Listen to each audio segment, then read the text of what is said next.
sent you an article from Stoney, and he has an excellent blog on Jordan Peterson. And essentially, this guy Stoney, who is he blogs about surviving chronic fatigue syndrome, and Yeah. just all the ways that he's naturally cured himself from CFS. And he messaged Jordan Peterson saying, "Hey, I think your face is malaligned, and I think you have sleep apnea because your face is ill-structured." And Jordan Peterson actually wrote back, I believe, the next day and said, "Yes, you're absolutely right. How did you know that?" And so Graham Stoney is a big fan of yours, I believe, and a big fan of mewing in general. And I thought maybe you could analyze, we're going to do a few celebrities, but Jordan Peterson's face for us. So, all right. So I prepared a couple of slides because this fascinated me. OSA is obstructive sleep apnea. And that's, so I was fascinated with this interview between Jordan Peterson and Brett Weinstein. I've been on Brett Weinstein's podcast myself. And I was staggered with what Jordan Peterson was saying with this, his depression. That, he says he's got this untreatable depression.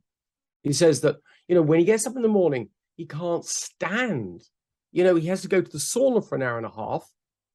And then, then he can only stand long enough to get to the shower where he tries to wake himself up. And then he eats and walks 10 miles. And, he's this thing that's plaguing him. It absolutely staggers me that, he could be in such a situation. And this is screaming sleep apnea, Graham Stoney, I've talked to Graham Stoney myself online, and the guy seems to be very observant, and he's a really clever bloke, and he put that website together. It's a good resource, and I think he's come to some good conclusions. And I would agree with him that what Jordan Peterson is describing sounds just like sleep apnea. And so I thought, I could make some level of, here's the web page, here's a screenshot from the web page.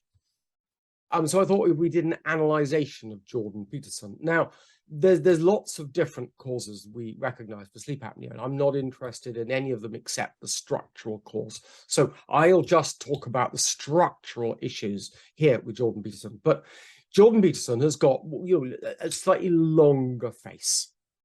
What you'd call it sort of in the past, it was sort of referred to as a sort of noble face, a distinguished face. And this was when everyone else in the fields who were farming, subsistence farmers, had pretty good facial development. Now, here is a representation I've got here of what I refer to as craniofacial dystrophy. This is the pathological process underlying malocclusion. It's of course, it's as I said, faces with good architecture work well. And of course, here I have someone with what we refer to as ancestral architecture, a very forward-growing prognathic face. Is this a child's face or is this an adult's face? It is an adult's face, but remember that children tend to have traits that look good. They always do, because they're supposed to look cute, they're supposed to look adorable so that you love them. Also, they tend to start at least growing well, and then things go wrong. If you walk into a classroom of 6-year-olds, most of them look good. Yeah, look cute. Walk into a classroom of 18-year-olds, and how many of them really look cute? Yep. I know every mother looks at their child and says, yeah, my child's cute, but our bodies are natural. We naturally understand what health looks like. We are we're hardwired. We're hardwired to be, in my view, attracted to healthy faces. That's what makes you attractive. This is your face is the CV of your health. It's this Alicia beacon to, hello, I've managed to grow a great face. That means not only am I healthy and have great architecture and will survive well in a world, but also I've managed to do it. And that was an achievement. And that's what you're signaling with good facial form. It's not genetic. We know it's not genetic. Wake up, smell the coffee. This is not a hand you're dealt. This is something you achieve yourself. Okay, so now I show you what goes wrong. So if you have weak muscles, you haven't been having to rip tough meat out. You know, it's not the tough diet as far as eating rough meat and things. It's when you've got to dry your meat because you've got no refrigeration. You dry meat and you haven't had a kill in 2 months. You're now eating these strips of leather. And that's what our ancestors were eating a lot of. But and it was the bulk of food because they had to eat a vast amount to keep themselves going. You know, it was, if you didn't get enough to eat, you died. So, you know, no fussy eaters back then. All right. So if your jaw muscles are weak and you've got nasal obstruction, so you're hanging your mouth open, I mean, the nasal obstruction might have passed. It's now become a habit. So you've got the open mouth posture and weak muscles. Your face is lengthening. And as your face lengthens, now most people would stop halfway down this path I'm showing, but Jordan hasn't. Jordan's face has fallen. You see how the whole face distorts and it drops there, and that's Jordan Peterson. And as that face has dropped down, you definitely got a strong. Of course, then go on to get the various different types of malocclusion, but that depends on your response to this insult. Now, one of the problems is that what we do is as our face drops down, we then tip it upright. We tip it upright, so you've got the vertical line, more or less. This point here is more or less above this point here. Okay. Now, I think the way you hold your head depends more on psychological reasons. You know, you think you're better than everyone, it's up like this. If you think worse than everyone, or you're depressed, it's down like this. And so here's an illustration. You know, this person appears to have a decent chin, but look. So, and here's that same vertical line on her. There's her skull, but notice her hair, her forehead slopes. She's got this curve in the spine. So if I can bring my mouse in there, the spine is going down, but it's got a curve around here because she's got this forward head posture. And she seemed to have a larger nose. And it's a larger nose because it's got no support on those cheekbones. And of course, if I uprighted her face, so the face was correctly uprighted, that's how she would be. She's hiding this by tipping her head up. And of course, in the same way, I've done the same line on Jordan Peterson, but noticing he's got this sloping forehead. He's got this large looking nose. It's not that large. It's just because he's got, you know, his cheekbones are flat. From under the eye, he's got no cheekbones. He's got cheekbones, the nose would look smaller. And of course, you know, his head's curved. His neck's curved. So I upright Jordan Peterson. That gives you some idea of how far and back. And of course, that's then I'm comparing that back to the image I showed you earlier on. So this is the great distortion that's gone on in his facial complex. Now, clearly, there's a lot of ethnic variation in these, although often not as much as you would imagine. One of the very interesting things, if you go back and look at ancestral skulls, is how little ethnic variation there is. You know, I'm a firm believer this is not genetic. In fact, the evolution has led us to gain surface differences because it really is just the surface. Remember, if you're a hunter-gatherer society, you were defending your land. If you didn't recognize someone and they were hunting on your land, you killed them. So the recognition was a really important thing. So the ethnic differences are literally skin deep, and they were designed to be skin deep. So, and then of course, because you've got this lack of space here in the mouth, you know, you've got this structural problem. You know, you've got to have a forward head posture to open the airway up. You know, if Jordan Peterson tried to stand back like this, as I described in the illustration on the bottom left here, he's got no airway. His tongue is going to be. Can you do that again? Can you do that again? Can you? If I do that, if I'm doing that, so if you know, this is a forward head posture. Yeah. Most people have. In fact, 85% of the people I see have got a significant forward head posture. Now, if you try and correct that so that your ear is over your traps, the back of the traps, trapezius. So if I pull that back, now, most people can't breathe like that, have they? That actually, it sounded a bit more like his voice. It sounded a bit more like you were impersonating Peterson a little bit in his yes. that he has. So the reason, you know, he's got this 12, I love his 12 rules of life. I like listening to Jordan Peterson. I mean, you know, he seems, I like it because it stimulates me intellectually. He's one of the few people where I have to literally stop what he's saying, often rewind 20 seconds, listen to what he's saying. And, you know, that's my great love in life is thinking, you know, why else are we on this planet? You know, I think, therefore I am, you know, I am, therefore I think. That's my enjoyment in life. And he makes me think. So I've got great respect for him. I know he's controversial. Literally, this isn't my area. Sorry, my area is focused elsewhere. I love him too. He's great. Yeah. No. So now, but of course, he has to have a forward head posture. So he cannot be doing his #1 rule of life. I watched him give a lecture in Australia, and I'm watching his head posture all the way along. And he's got a forward head posture. He's not standing up straight with his shoulders back. The very essence of what he's teaching, because he can't. It's uncomfortable to, it's not uncomfortable, he's embarrassing his airway. Strange medical word, this, embarrassing your airway, you know. But if he were to do that, it would be uncomfortable. And, you know, as much as he's got the angel on one side saying that, you know, I know my first rule of life is stand up straight with my shoulders back, but you've got the devil on the other side that says, breathe. What's going to win? You know, I can think of one thing in my head at the time. If I'm not thinking about how I'm standing up straight, I'm thinking about something else. But that desire to breathe is there all the time. Now, what we notice here is this is causing a lot of strain because the weight of his head is far ahead of the center of his shoulders. And that's going to cause a strain. Now, I've tried to actually look at how wide his dental arches are, how much space he's got width-wise. He definitely, you know, he's got a little bit of crowding on his front teeth. You know, you can see that on the bottom front teeth when I look here on this image here. And of course, you can see his canines are standing out with the other teeth behind there are narrower. So he's definitely got a restriction width-wise. But it's the fact the whole face is set back and down. He lacks tongue space. And what tongue space he's got is down and back, closer to his airway. You know, the bottom of your airway here is your hyoid bone. And the back of the airway, sorry, the bottom of the tongue is your hyoid bone. And the back of your tongue is your airway. And if you lack space for your tongue, because your whole face has dropped down and dropped backward, the tongue's now in your airway. And that's, well, you can cope during the daytime, because during the daytime, you can recruit other muscles we wouldn't normally, our ancestors wouldn't have used to breathe.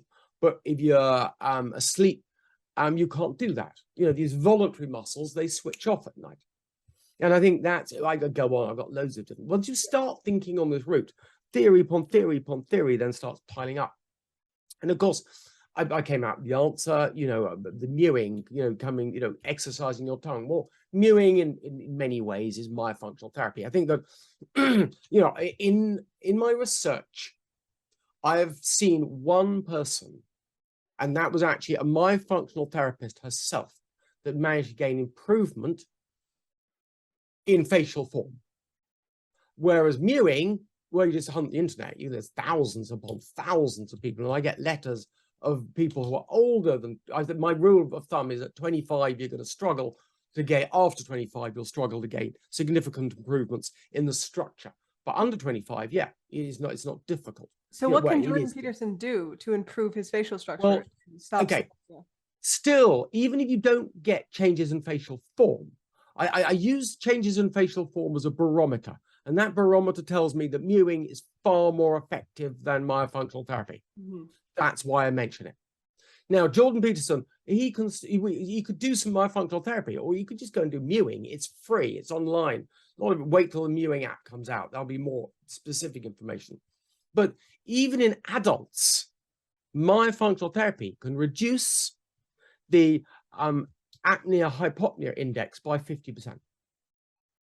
You know, that's a measure of sleep apnea. I can't say, because you're saying myofunctional therapy is mewing, and then you're saying that it's not as effective as mewing. But so mewing is, I think, more powerful than myofunctional therapy, but they're basically very similar things. I don't know what myofunctional therapy is, but that's okay. So well, that's the official term for these exercises of the mouth. And you said that it's hard for someone over 25 to mew and get results, but it is not impossible. No, I don't quite. I said it's hard for someone over time, over 25, to mew and gain improvements in facial form. Oh, but they can They still can mew and gain improvements in sleep apnea. They can mew and gain, loads of improvements in, body posture. I people jaw joint problems. I get the mails just roll in of people who just say, they say nothing more than just thank you. And a Wow. lot of people just say, at least I understand the problem that I've got. And by the of way, course, if you are one of those people who is thanking Mike Mew for what he's done for you, donate to his Patreon. All right, he needs this right now. I need it badly. And I mean, or go and sign the petition that prevent crooked teeth. Yeah, Go but to the website gasping for reform. It's it is really, really tough. I mean, what you don't understand is how hard it is to go against the establishment, because not only am I on my own, but all the papers, all the knowledge, all the evidence, the system, all of the regulations, everything is set up for the opposite side. Everything, every direction I look in, it's, this is the ultimate David and Goliath battle match here coming up. 15th of November, I go to court. They want to take my license. If this goes down, this is going to seriously affect all of you, because my objective is to get the spotlight of modern medical research to focus on this area. I mean, how else are we going to make improvements? It's estimated that 20% of the adult population in the developed world is going to die 10 years early because of sleep apnea and its consequences. Wake up. That's 10 years for a fifth of you. Anyway. And 10 IQ, that's 10 IQ points. That's a pretty big deal. Yeah, I don't know if it's 10 IQ points in everyone. That was just that research by David Gonzalez, where they took some young kids, and it was staggering. It could be more, it could be less. Okay, but, so when you say Jordan Peterson should mew, what you're talking about, I believe, is standing up straight with good posture and your tongue on the roof of the mouth. Tongue on the roof of the mouth. Stand up straight with your mouth shut, basically. And there's something in mewing. I've seen some other influencers talk about mewing and how you should push forward with your tongue or push up with your tongue, like change the shape of your mouth. Yes, actually, and this is where I'm going to, when the mewing app comes out, I'm going to go into it. I'll drill down to more detail on this. But you actually should have your tongue vacuumed onto the roof of the mouth, because as soon as you do that, all of a sudden you'll find it will push itself up and forwards in a nice sort of progressive, gentle way, and just stay there. And then all you've got to do is maintain the vacuum with your lips, and you're done. And when you say the roof of your mouth, do you mean like, is the tongue supposed to be just before the front of your teeth in the front? Yeah, the tongue shouldn't really be pressing on the teeth.